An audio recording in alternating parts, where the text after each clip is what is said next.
Là, c'est l'intro, ça va ou quoi? Donc, je me suis fixé un objectif, 3 mois pour percer, j'ai eu l'idée, 3 mois pour se marier, 3 mois pour percer.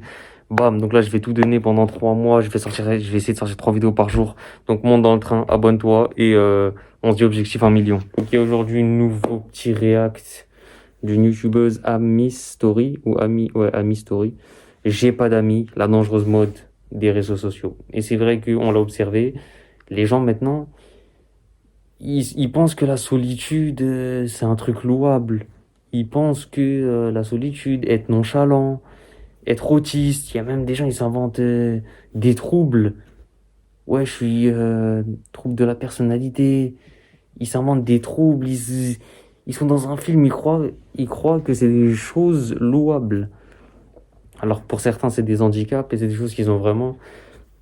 Ou par exemple, la solitude, c'est des gens dont les gens souffrent. Par exemple, moi je vous le dis, j'ai pas d'amis, mais c'est pas une chose louable. Après, oui, mieux vaut être seul que mal accompagné, oui, mais, mais c'est être mal accompagné qui est mauvais. Mais si t'es bien accompagné, il faut avoir des amis, tu vois. Donc ils sont là, ils pensent que la solitude c'est quelque chose de. Waouh, non, faut être solitaire, ils font ceci, c'est mauvais ça, hein. Vas-y, bref, commençons. Et d'ailleurs, en plus, la première vidéo que j'ai réact, c'est un mec qui dit ouais, j'ai la vingtaine et j'ai pas d'amis. Je n'ai aucun ami. Je n'ai pas vraiment d'amis. Pourquoi aujourd'hui, à 24 ans, je n'ai quasiment plus d'amis? Je me sens seule.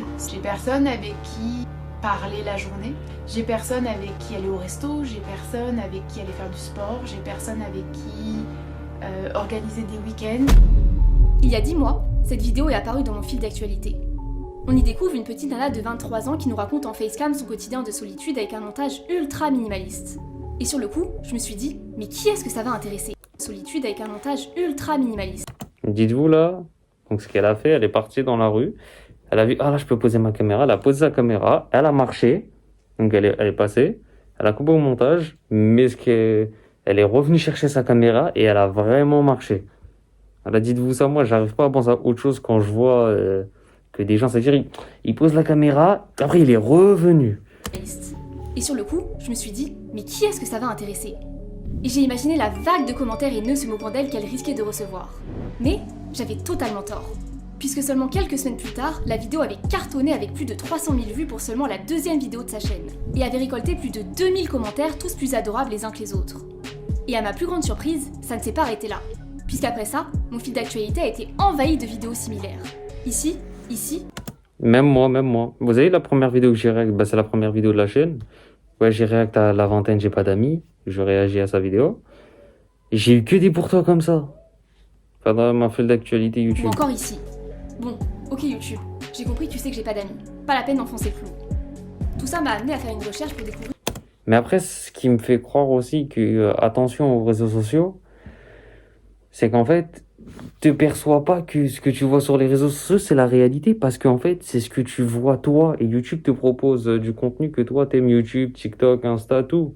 Ils vont te proposer du contenu que toi t'aimes, ce qui te ressemble, ils vont te le proposer à toi, et donc c'est ce que toi tu vas voir. Donc toi, quand tu penses qu'une chose est bonne, ben en fait, ils te l'ont proposé parce que c'est ce que tu regardes, tu captes de quoi? Découvrir le nombre de vidéos sur le sujet.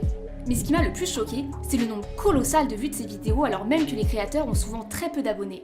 Elles sont d'ailleurs souvent de loin la vidéo la plus populaire de leur chaîne. Mais qu'est-ce qui explique cet engouement incroyable autour de ces vidéos? Et surtout, qu'est-ce que ça révèle sur notre société actuelle?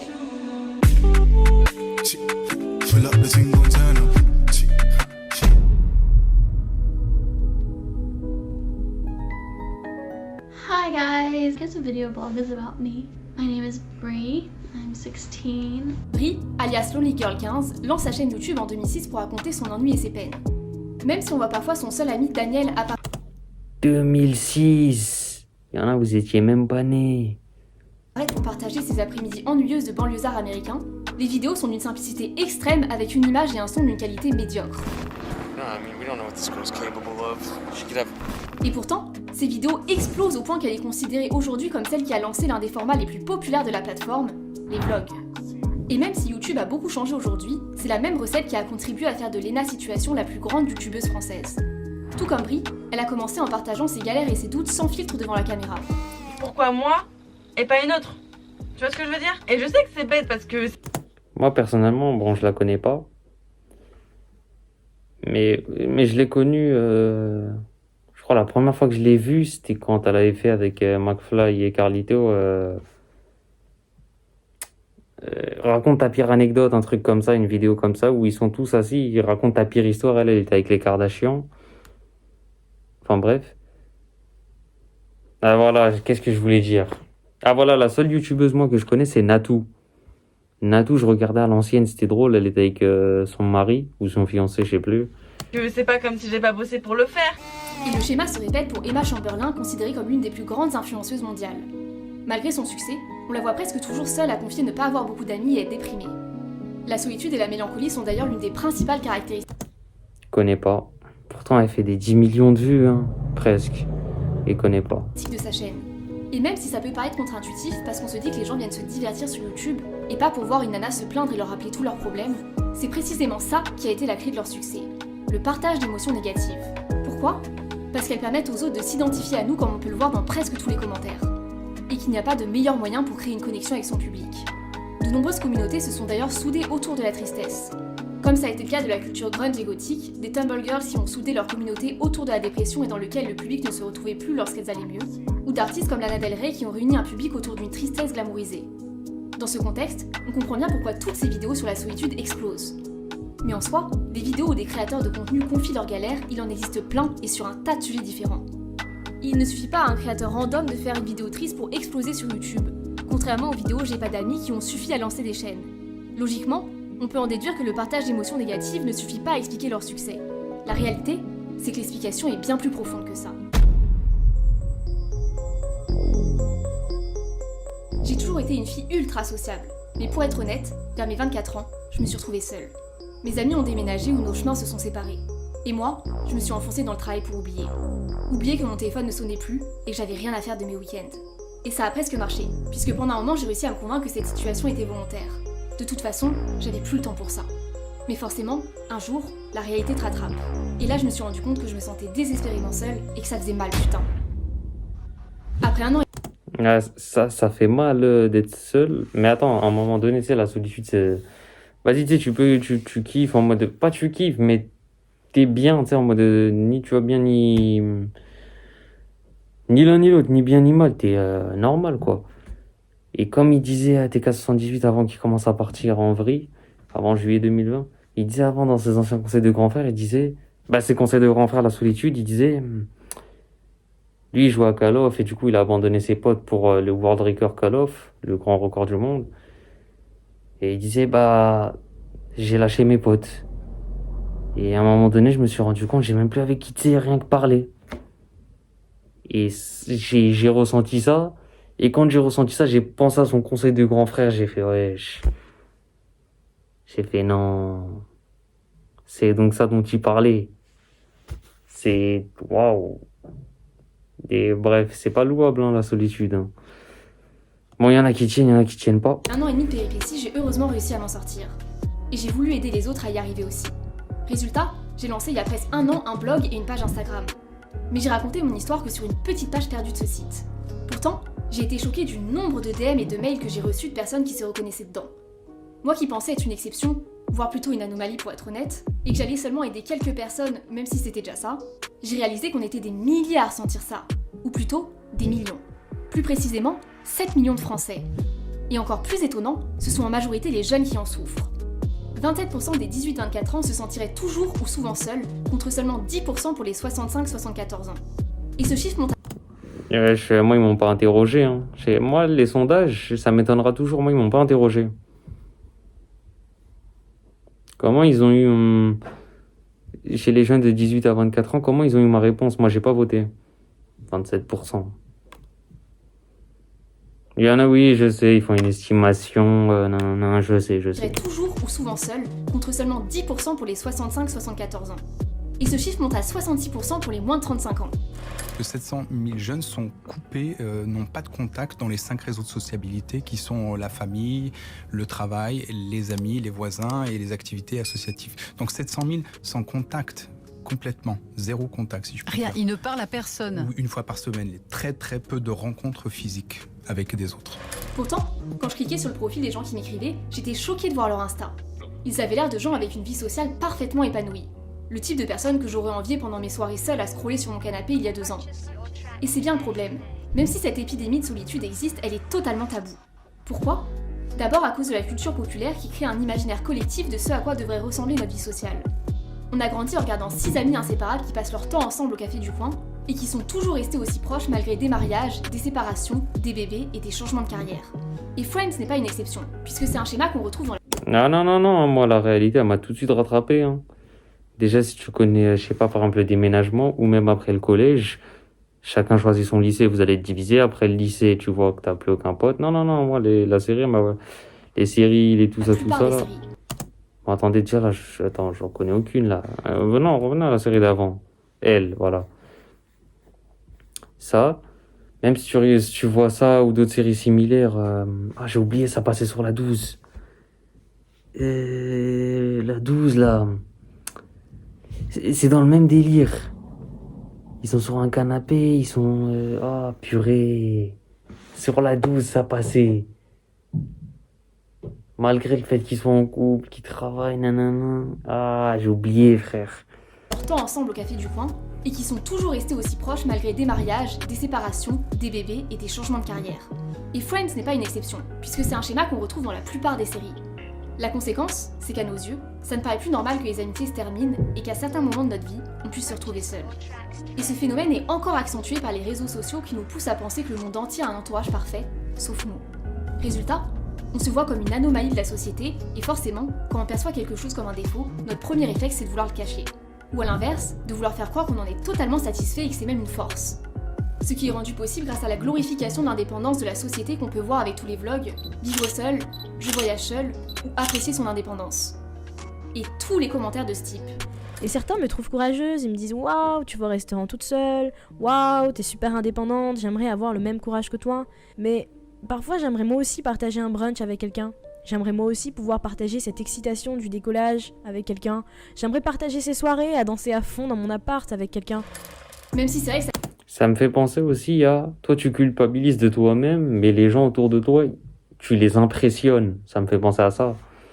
Tu sais, par exemple, quand tu la vois seule, tu te dis « Waouh, courageuse et tout ». Ouais, j'ai une caméra, attention. Hein. Ça doit être au Japon, ça. Ouais, ça doit être au Japon. Tu vois une personne, tu te dis « Ouais, elle doit être seule, purée, le courage et tout », mais elle aimerait juste parler une chose simple que toi, t'as. Juste une personne, elle marche le long de la rue, comme ça, elle parle, elle s'assoit. Juste parler. c'est vrai que ça peut être génial d'être autonome et de ne pas attendre les autres pour vivre. Le problème, c'est que ça peut nous pousser à penser qu'on n'est pas 100% légitime d'être malheureux de cette situation, parce que ne dépendre de personne serait un atout. Alors qu'au contraire, les besoins sociaux font partie de nos besoins primaires. Ah, allez, encore un tableau inventif, là. Besoin de psychologique. Besoin de sécurité, besoin d'appartenance, donc les amitiés, tout ça. 4, besoin d'estime, besoin de s'accomplir. Normalement, le triangle il est dans l'autre sens. Le 1, il est en 5. Ouais, triangle mal fait. Hein. Et le manque de vie sociale accroît de 32% le risque de mourir d'une crise cardiaque et de 29% d'un accident vasculaire cérébral. Mais la cause principale de ce tabou est surtout un mécanisme psychologique puissant, la preuve sociale. Avouer qu'on n'a pas d'amis serait comme se tirer une balle dans le pied. Tout comme tu as naturellement moins l'envie d'aller dans un restaurant vide qu'un restaurant qui est déjà rempli, on se dit qu'avouer qu'on n'a pas d'amis va donner l'impression aux autres qu'on ne mérite pas d'être aimé, et donc qu'on aura encore moins de chances de se faire des amis. C'est ce qui conduit la plupart des personnes qui souffrent de solitude à mentir sur leur situation, à rester vagues sur ce qu'ils font de leur week-end, ou à trouver des personnes qui... Ouah, j'avais vu un TikTok comme ça, c'était triste. Il y avait une meuf et elle regardait la vidéo d'une créatrice de contenu. Pas sur les plateformes, hein, pas sur les moins de 18 ans, attention. Voilà, parce que je sais, il y en a, ils sont tordus. Elle regardait une créatrice de contenu YouTube, c'était une YouTubeuse, rien de bizarre. Et elle se sentait avec eux. Et puis là, même là, dernièrement, j'ai regardé un streamer, il avait regardé GMK et Inox Tag à Monaco. Et il dit, j'avais l'impression d'être avec eux, ma vie, elle est nulle. Ah, c'est triste. Tu regardes une vidéo, tu te sens avec eux. Ouais, nanana. Et... Ah non, c'est triste, hein. Moi, j'en suis pas arrivé à ce stade-là. Un peu de fierté quand même. Eux, ils kiffent leur vie, ça leur a été destiné. Moi, j'espère que... Vas-y, je vais sur ma destinée, de toute façon. Personnes qui souffrent de solitude à mentir sur leur situation, à rester vagues sur ce qu'ils font de leur week-end. Et moi, j'ai jamais menti sur ma solitude. Sur le fait que j'ai pas d'amis. Mais là où je me suis rendu compte, c'était un jour, je revenais, j'allais au stage. Et du coup, la responsable de stage, elle m'a dit, ouais, t'as fait quoi ton week-end? Moi, pas d'amis, je sors pas le week-end. Je l'ai regardé et ouais, je lui ai dit, ouais, bah, j'ai regardé des documentaires. Et c'est là qu'elle m'a fait réaliser quand même que... Ça m'a fait réaliser quand même. Quand j'ai entendu les autres réponses, un tel, ouais, bah, il a joué au foot avec ses potes, un tel ça. Et elle aussi, sa réponse, nanana, elle est sortie là-bas, balade. Bon, après, eux, c'est leur destinée. Je me dis que ça leur a été destiné. Moi, ça m'a été destiné de regarder des documentaires. Voilà, chacun. Mais ouais, c'est vrai que je me suis pas sorti. C'est vrai que je suis pas sorti, pas... Ça peut angoisser certains, je comprends. Ou à trouver des excuses comme le travail. Et pour me confier moi-même publiquement sur internet, je confirme que c'est vraiment pas facile. Le problème, c'est que ce silence généralisé crée un cercle vicieux. Tu te sens seul, tu n'oses pas en parler par honte, tu te sens anormal et incompris, tu te sens encore plus seul. Heureusement, certaines personnes commencent à prendre la parole pour briser ce tabou. Je crois que mon dernier coup de gueule, c'était sur le tabou autour de la solitude. Ouais, j'ai brisé un tabou autour de la solitude parce que beaucoup de gens pensent que la solitude, c'est l'exclusion, or que non, on peut choisir d'être seul, quoi. Mais à l'échelle des 7 millions de Français qui en souffrent, il reste une exception. Et c'est ça la véritable raison qui explique le carton des vidéos Je n'ai pas d'amis. L'audience peut enfin se reconnaître dans quelqu'un qui vit la même situation qu'eux, se sentir compris et surtout moins anormal. Mais le bénéfice de ces vidéos ne s'arrête pas à l'identification. Beaucoup vivent dans cette souffrance et personne n'ose en parler. Ça prend pas que je tombe sur quelqu'un qui vit exactement la même chose que moi. C'est dingue de savoir que l'on n'est pas seul, c'est déjà un soulagement. Youtubeur abonné. Non. Puisqu'en creusant, on se rend compte que la puissance de ces vidéos va bien au-delà. Ah, par contre, là, depuis le début, là, que elle dit la puissance va bien au-delà, que la puissance, ça va bien au-delà.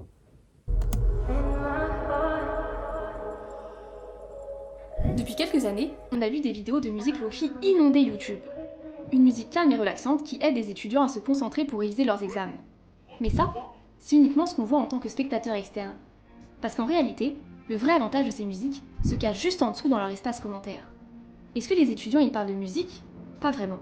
La plupart des commentaires sont en réalité des messages où ils racontent simplement leur vie quotidienne. Je vais ranger ma chambre très sale pendant que j'écoute ça. Souhaitez-moi bonne chance les gars. Ou leurs problèmes. Je suis à un moment de ma vie où je sais pas où je vais. L'anxiété et la dépression s'insinuent en moi. Avec en réponse, une vague de messages de soutien et d'encouragement. Au point que la Lofi culture est devenue une véritable communauté, née dans l'espace commentaire YouTube. Il est en train de se passer exactement la même chose avec les vidéos Je n'ai pas d'amis. L'espace commentaire offre aux viewers un moyen inédit de se connecter à d'autres personnes qui vivent la même situation. C'est vrai que c'est rassurant quand même. C'est vrai que même moi, là, par exemple, qui n'ai pas de travail, je vois d'autres gens galérer à trouver du travail. Ça me rassure quand même. Enfin, se sentir moins seul. Cachés derrière leur smartphone depuis le fond de leur lit ou même les transports en commun, ils peuvent se livrer anonymement sans aucune pression extérieure et enfin briser ce tabou de la solitude. Je ne pars jamais en week-end avec mes amis. J'ai plus personne avec qui faire la fête, faire du sport, avec qui partager des activités tout simplement. J'ai maintenant 28 ans et je m'en veux d'avoir été incapable de nourrir mes amitiés. J'aime la solitude et pourtant, tout comme toi, il m'arrive d'en pleurer. Et d'une certaine manière, ces vidéos offrent un début de solution au problème. Parce qu'elles nous permettent de briser le cercle vicieux de la solitude. Tu te sens seul, mais tu peux en parler, donc tu ne te sens plus anormal et incompris, et par conséquent, tu ne te sens pas encore plus seul. Et ce déclic est indispensable pour sortir de la solitude. Parce que oui, avoir une bonne maîtrise des compétences sociales est essentiel pour nouer des relations profondes. Savoir lancer une conversation avec des inconnus, maintenir le contact, ou encore apprendre à décrypter les réactions des autres. Mais le plus important pour vraiment sortir de la solitude. Mais pourtant, je trouve que, même dans notre ère, c'est très facile de se faire des amis. Par exemple, t'as juste à lancer Fortnite. Bon, tu joues en section, c'est-à-dire en 4 personnes.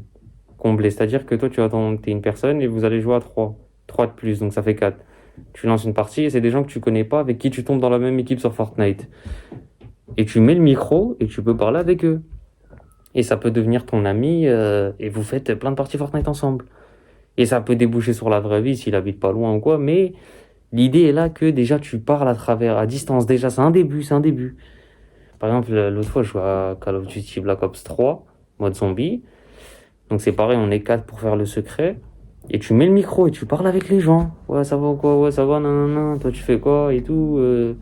Bah, nanana. Demain, tu taffes. T'es en quoi? Alternance? T'as trouvé? T'as fait quoi dans la vie? T'as quel âge? T'habites où? Nanana.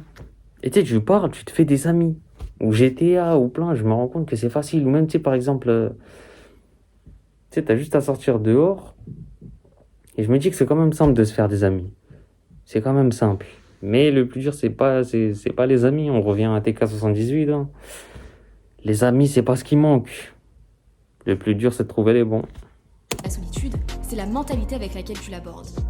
Et c'est pour ça que je t'envoie chaque vendredi des emails pour t'aider à construire l'entourage que tu mérites, même si tu manques de confiance dans tes relations et sans changer qui tu es. Il te suffit de cliquer sur le lien en haut de la description. C'est totalement gratuit et tu peux désinscrire en un seul clic. Parce que oui, la route peut être longue pour sortir de la solitude. Mais la première étape pour se sentir moins seul, ça peut déjà être d'être seul. Ensemble.